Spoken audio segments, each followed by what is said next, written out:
So, hello, good morning, Sabiko. Welcome to the 11th day of my transformation series. As usual, started the day with my fasted cardio, did 30 minutes of bike on and 20 incline. और भाई कल की गलती मैंने आज नहीं दोहराई. एक अच्छा स्लीप लिया 9 साढ़े 9 घंटे का. Usually 7 to 8 hours of sleep works for me, but क्योंकि कल का स्लीप अच्छा नहीं था, सो आज एक्स्ट्रा 1.5-2 घंटे सोया and it was really good. Fully energised हूँ मैं आज का वर्कआउट के लिए. आज हैम्स मारने वाले हैं. आई विल शो यू क्या है नहीं है. ये रहा मेरा फास्टेड कार्डियो का stack. 300 mg of L carnitine, 2.5 mg yohimbine, 100 mg of caffeine and 10 mg cardarine. So good morning सभी को. Welcome to the 11th day of my transformation series. और अभी मैं एज यूजुअल ले रहा हूँ अपने fruits which is 50 grams of pineapple, 50 grams of apple and 50 grams of papaya. And बहुत अच्छा हुआ भाई नींद आज. कल मैं अपनी गलती से सीखा है, आज मैं बहुत अच्छा नींद लिया, proper 8 hours sleep. And legit आपको ना नोटिसेबल चेंजेस दिख जाएंगे. जब आप नहीं सोओगे ना तो आपका मूड इरिटेटेड रहेगा. आपका लगेगा कि मेरा माथा इतना ज़्यादा पकड़ा हुआ है कि मैं कुछ सोच ही नहीं पा रहा हूँ, कुछ कर नहीं पा रहा हूँ. आप कुछ भी मतलब आपको कंट्रोल ही नहीं रहेगा आपके मुंह के ऊपर. आप क्या बोल रहे हो, किसको क्या बोल रहे हो, आपको खुद नहीं समझ में आएगा. इतना ज़्यादा आपका माइंड इरिटेटेड रहेगा and that irritation will be throughout the day. So आज उठने के बाद उसके जस्ट ऑपोजिट लग रहा था. बहुत अच्छा लगा आज उठने के बाद. एकदम रिफ्रेशिंग लग रहा था कि क्या अच्छा मूड लग रहा है. सब फुल ऑन एनर्जी. आज पूरे अच्छे तरीके से सब कुछ करूँगा. So I am feeling really good right now.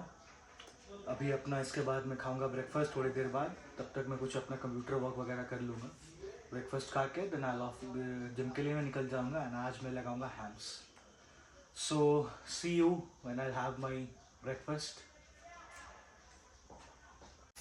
सो आज कुछ कंप्यूटर वर्क तो नहीं था गाइस. बस क्या है कि भाई थोड़ा रिसर्च किया फ़ोन में अबाउट द मार्केटिंग स्ट्रैटेजीज़. जैसा कि आप जानते हो कि मेरा स्कूल एंड क्रिकेट अकेडमी है एंड अभी नया सेशन भी आ रहा है. So I have to work hard to get admissions and everything. ये हम लोग के लिए पीक टाइम होता है. सो उसी के लिए कुछ पॉइंट्स लिखे, उसके लिए गो थ्रू किया, रिवाइज़ किया कि सब पॉइंट्स ठीक है नहीं है, क्या कुछ छूट रहा है नहीं है. दिन शाम में when I will sit with mom and dad तो सब कुछ एक्सप्लेन करूँगा उनको कैसे क्या करना है नहीं करना है. सो वही किया फिर. Hello everybody. जो भी पेंडिंग वर्क्स था, जो जो रिसर्च वगैरह करना था थोड़ा मोड़ा, वो सब मैंने कर लिया. फ्रेशन अप भी हो लिया, नहा लिया. I am feeling really fresh. अभी मैं ले रहा हूँ अपना first meal which is my breakfast. That is 30 grams of oats, 10 almonds, 5 egg whites and 3 horlicks. इसके खाने के तुरंत बाद मैं निकलूँगा जिम के लिए. जिम जाने में भी अप्रॉक्स 1 घंटा लग ही जाएगा. निकलने में थोड़ा नीचे जाऊँगा, पहले बात करूँगा कोचेज़ वगैरह से. मीटिंग्स वगैरह लेनी है कुछ, तो मीटिंग्स वगैरह कर एंड जिम पहुँचते पहुँचते 1 घंटा मेरे को हो जाएगा.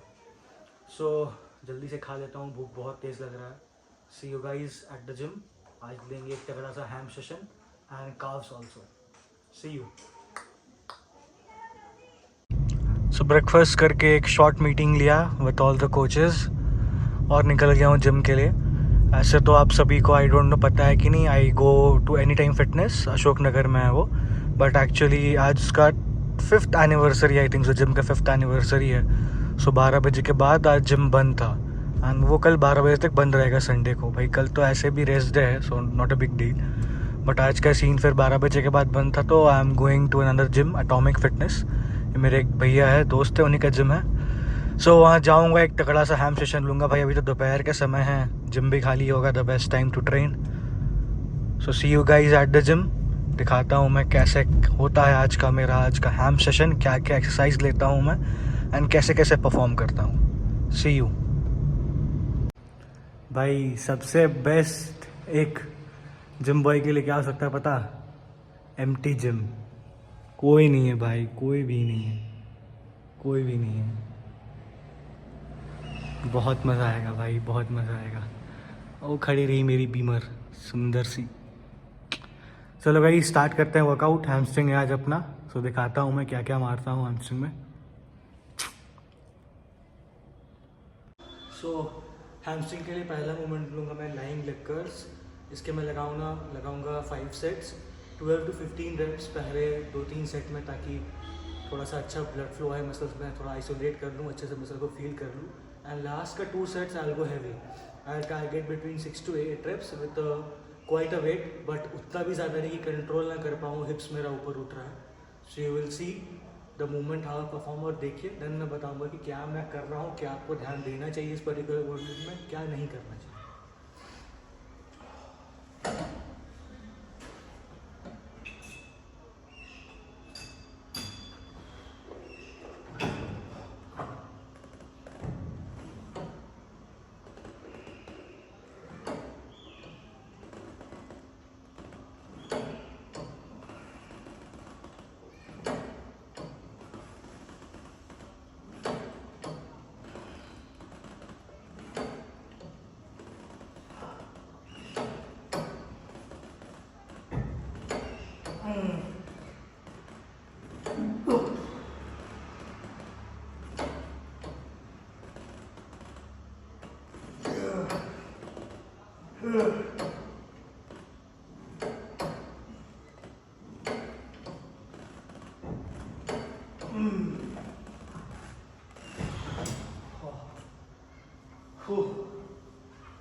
So, what are the key points for this particular movement? The key point is that जब आप वेट नीचे जा रहे हो, जब आप वेट छोड़ रहे हो ना, तो you have to make sure कि आप स्लो छोड़ रहे हो ताकि आपका हैमस्ट्रिंग आप फील कर पाओ। ठीक है, बहुत एक बेसिक गलती जो लोग करेंगे क्या कि एक झटके से छोड़ेंगे, उससे क्या होगा कि आप फील तो कर पाओगे नहीं आपका हैमस्ट्रिंग मसल पे, एंड ज़्यादा चांसेस है कि आपका इंजरी भी हो सकता है, आपका माइनर टीयर भी हो सकता है, अगर कुछ ज़्यादा मेजर भी हो सकता है। एंड वो कब होगा, जब आप वेट हद से ज़्यादा लगाओगे। सो इसलिए मैं हमेशा बोलता हूँ कि एक ऐसा वेट चूज़ करिए जिससे आप मूवमेंट को कंट्रोल कर पा रहे हो, ना कि झटके से आप पुल या पुश कर रहे हो उसको। So make sure to keep this in mind. और पुल करते वक्त, यानी कि जब आप हैमस्ट्रिंग को ऐसे पुल कर रहे हो ना लेट के, आपका हिप्स ज़्यादा नहीं उठना चाहिए, हिप्स आपका इंटैक्ट होना चाहिए। थोड़ा मोड़ा तो भाई वो उठेगा, वो तो है, थोड़ा तो उठना ही, वो उठेगा ही, बिकॉज वो बॉडी आपका एडजस्ट करता है। बट बहुत ज़्यादा नहीं कि आप ऐसा मूवमेंट ले रहे हो कि आपका हिप्स पूरा ही हवा में ऐसे उठ जा रहा है। थोड़ा मोड़ा माइनर वो चलता है, पर पूरा नहीं उठना चाहिए। So these are the basic key points for this particular exercise which is lying leg curls. Lying leg curls done as always 5 sets लगाएं। पहले 3 सेट में 12 to 15 रेप्स, देन लास्ट का 2 सेट में 6 to 8 रेप्स। थोड़ा heavy किया, but again मेरा form ख़राब नहीं था। अब मैं लगाऊंगा stiff leg deadlift with dumbbells, rod से नहीं, विद डंबल्स। और देखिए पहले मैं कैसे ये एक्सरसाइज को परफॉर्म करता हूँ, and then I will tell you the key points for this exercise which you have to keep in mind while performing stiff leg deadlift.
So what are the key points on this exercise. सबसे पहला बात कि लोग confuse कर जाते हैं stiff leg deadlift को Romanian deadlift से। You know they often don't catch the difference. Difference क्या होता है? सो डिफरेंस क्या है, स्टिफ लेग डेडलिफ्ट में ना आपका जब नीचे जाओगे ना तो आपका नी बेंड नहीं होगा। नी बेंड इन द सेंस आप एक स्क्वाट की पोजीशन में नीचे नहीं बैठोगे, आपका थोड़ा सा नी बेंड हो सकता है, like slide for the stretch, but 90% आपका जो लोअर बॉडी है जो नी के ऊपर है वो सीधा रहेगा। आरडीएल में क्या होता है कि आरडीएल में आप प्रॉपरली ऐसे बार या डंबल जो भी लेते हो आप प्रॉपर ऐसे बैठते हो थोड़ा एंड देन यू ऊपर आता है। बट स्टिफ लेग में क्या होता है कि एक आपने पोजीशन फिक्स कर लिया and the position should be आपका शोल्डर लेंथ जितना, like see this is the optimal position, ना ज़्यादा वाइड ना ज़्यादा close. The difference between stiff leg and ideal is that stiff leg में this will be your movement and ideal जब आप मार रहे हो तो this will be your movement. See the bend, ideal में कितना बेंड हो रहा है एंड स्टिफ लेग में कितना बेंड हो रहा है, दैट्स द डिफरेंस। सो अभी मैं लगाऊंगा wide grip leg press. Wide grip की because I want to target my groins, ठीक है, थोड़ा ग्लूट्स, इसलिए वाइड ग्रिप। और पहले आप मूवमेंट देखिए मैं कैसे क्या कर रहा हूँ and then I tell you what are the key points which I have to keep in mind while performing this particular exercise.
So what are the key points in this exercise?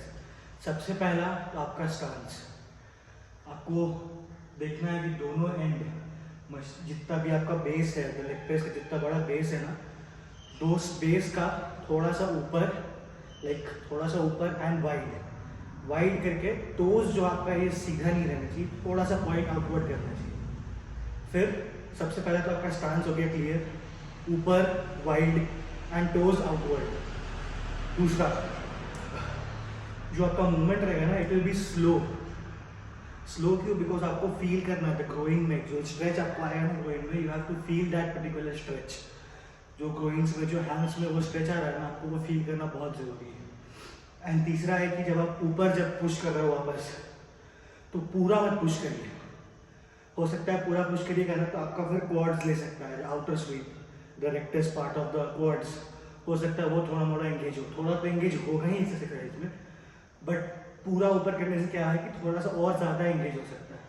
So keep the range of motion very much, I would say particular, एक specific range of motion रखना पड़ेगा आपका।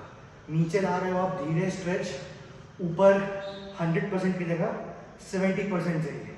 Late the stretch be there for the whole 10 to 12 rep range, जो आप जितने भी rape range ले रहे हो वो स्ट्रेच फील करने दीजिए वहाँ। And most probably control the weight, 20 kilo इधर 20 किलो उधर, 40 किलो बस। ज़्यादा भी लगा सकते हैं, कोई दिक्कत नहीं है, बट बहुत ज़्यादा नहीं लगाना है, जो कि लेग प्रेस में बहुत लोग गलती तो करते हैं भाई। रेंज ऑफ मोशन कुछ रहता नहीं है, वेट प्लेट्स भर के लगा देंगे और फिर नी इंजरी लेके बैठ जाएंगे, 4 दिन 5 दिन बाद नी पेन हो गया। So these are the basics which have to keep in mind while performing the wide grip leg press. So hamstrings done. Last exercise मैंने वो लिया था wide grip leg press. Again 5 sets, 12 to 15 reps, fully controlled. कैसे क्या मारना था मैंने आपको बता दिया। अब मैं ले रहा हूँ calf raises in the hack squat machine. So पहले आप देख लीजिए how I perform this exercise, क्या rep range रहता है मेरा, and then I'll tell you what are the key points which you have to keep in mind while performing this particular exercise.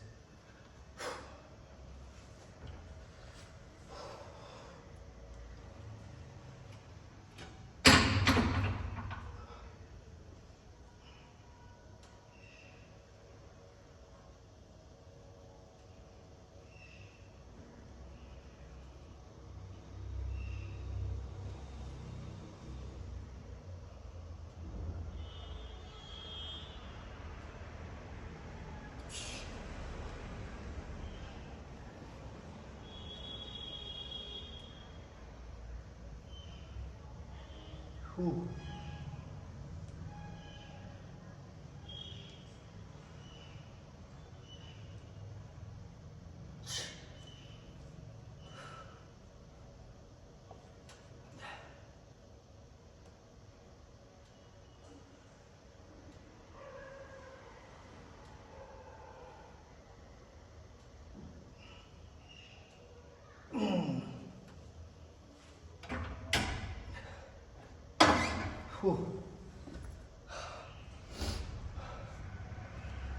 Whew. सो क्या क्या चीज़ आपको ध्यान में रखना है वाइल परफॉर्मिंग स्टैंडिंग काफ रेंज। सबसे पहला एंड मोस्ट इम्पोर्टेंट, फालतू का वेट नहीं। अगेन 20 किलोज बस, कोई फालतू का वेट नहीं भाई। काफ एक ऐसा मसल है which is a very stubborn muscle when it comes to growth. Stubborn का मतलब क्या है कि बहुत स्लो ग्रो करता है, बहुत टाइम लगता है ग्रो करने में। आप देखेंगे 90% of the population I think जिनका काफ बहुत वीक रहता है, या फिर व्हेन दे ट्रेन ऑल्सो ना, वो जल्दी ग्रो नहीं करता, because the reason is that it is a stubborn muscle. अब भाई जिसके जेनेटिक्स अच्छा है उनका बात अलग है, मैं मेजॉरिटी ऑफ द पीपल का बात कर रहा हूँ।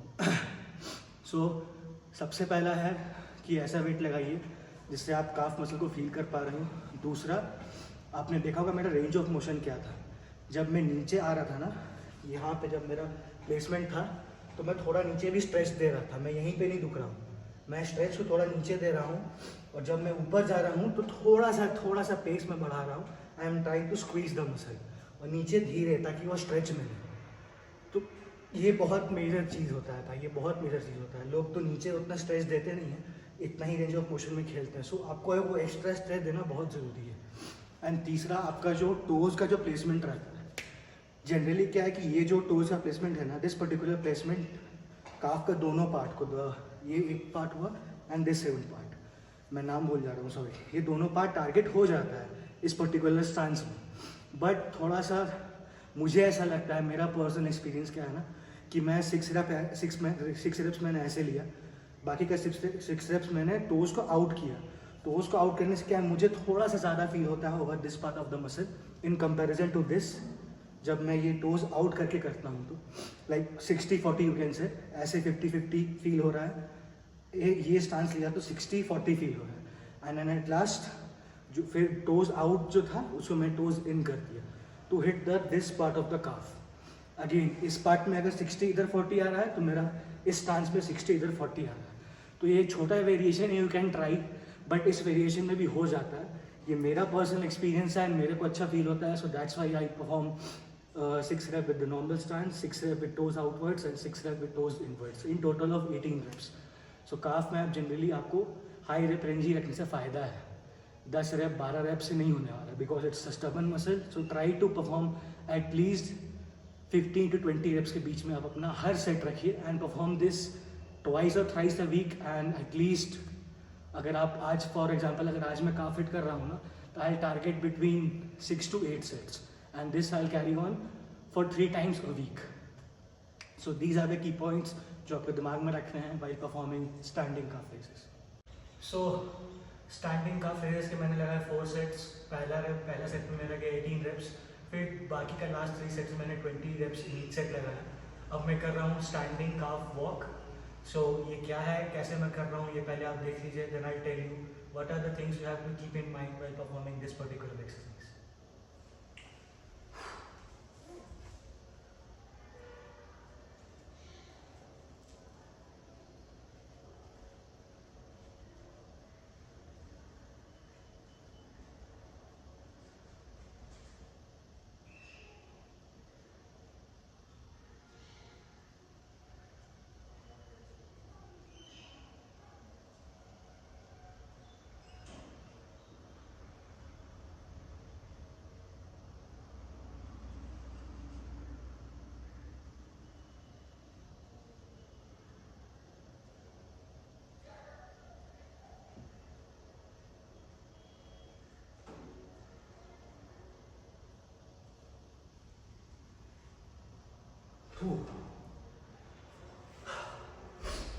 So ये था स्टैंडिंग काफ वॉक।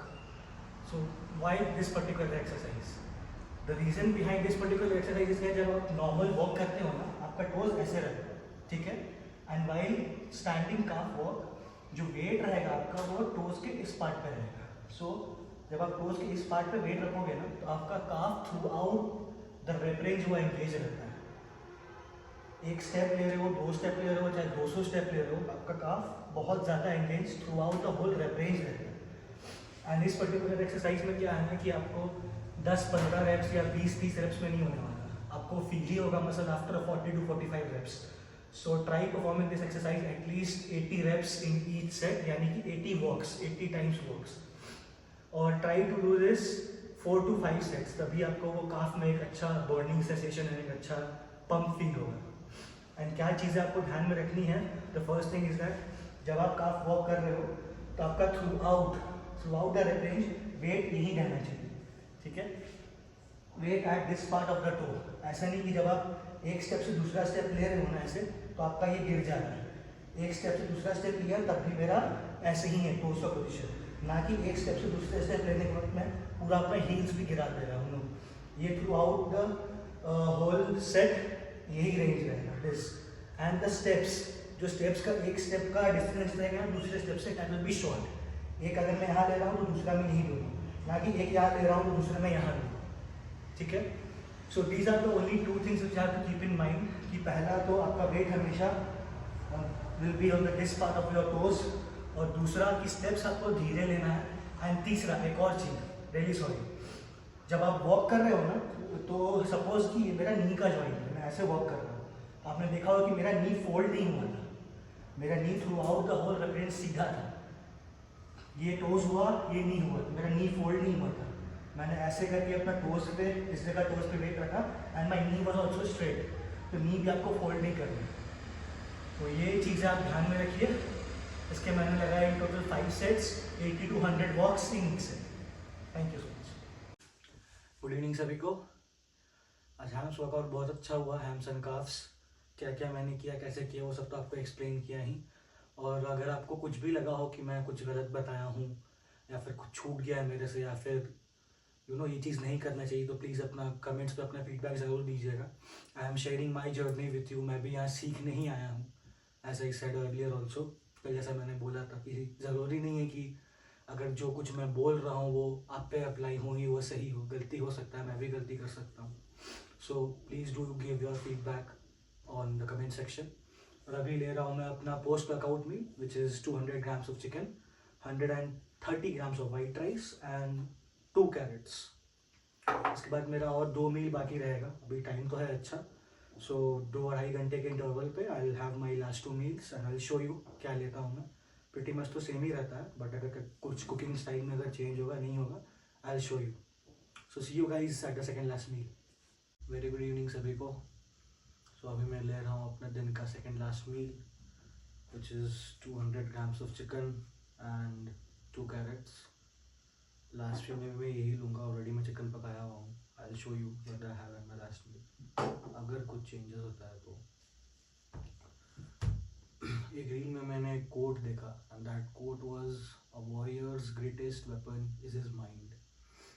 एंड यार सही में this whole journey, this whole transformation journey is all about your mental strength.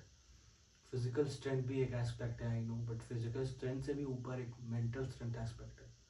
अब जो वेट उठाने जाते हो ना, if you are not mentally prepared, if you are not mentally that fit, तो आपको अंदर से ही आएगा कि भाई हम नहीं उठा सकते यार, नहीं हुआ मेरे से. And same thing applies to the whole world, to your day to day work, day to day life.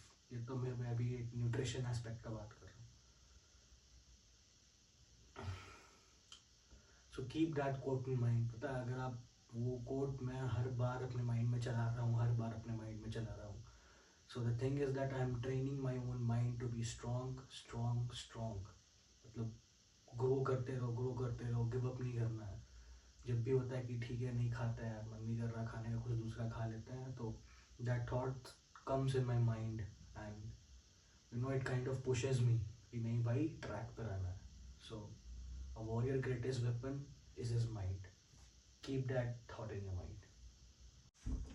So last good evening for the day. बहुत अच्छा दिन गया. Training was also on point, nutrition was also on point, Recovery was also on point and hydration was also on point. So काफ़ी अच्छा लग रहा है. I'll try to maintain this जितना possible हो सके. Off track नहीं हूँगा मैं. And कल हमारे स्कूल में आज जो मैं कल 26 जनवरी है तो कल प्रोग्राम्स वगैरह होंगी, flag hoisting ceremony and all the cultural activities. तो कल बहुत मज़ा आएगा. आई शो यू क्या क्या एक्टिविटीज़ होती है नहीं है. जैसे मैंने आपको अपना अकेडमी का फाइनल मैच दिखाया था. I hope you liked it. So कल मैं अपना स्कूल का आपको cultural activities and flag hoisting ceremony वगैरह दिखाऊंगा. I am very excited for tomorrow.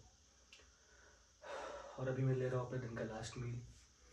As I said earlier मैंने चिकन पकाया हुआ था. So no changes in any kind of cooking style. कुछ एक्स्ट्रा मैंने नहीं किया.